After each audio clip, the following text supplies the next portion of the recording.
Hi, let's talk about stress fractures. Now, stress fracture is really what it says on the tin. The foot bones can only take so much stress. If you push them too far, they can fracture.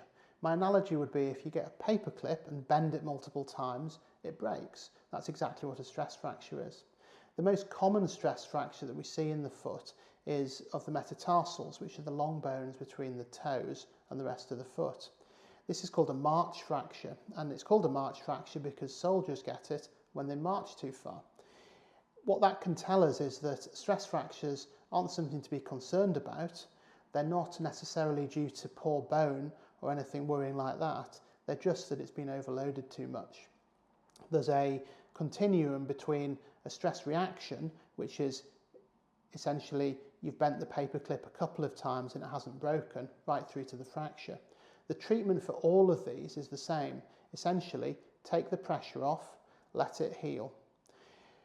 If we x-ray a painful foot which we think has a stress fracture in the first couple of weeks, we often don't see anything.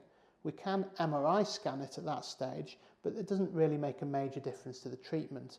So often we go on clinical grounds. If you tell me you've done a lot of walking and it got sore when you were walking and there's nothing on the x-ray, and it's painful over a particular bone, I'm going to diagnose you clinically with a stress reaction.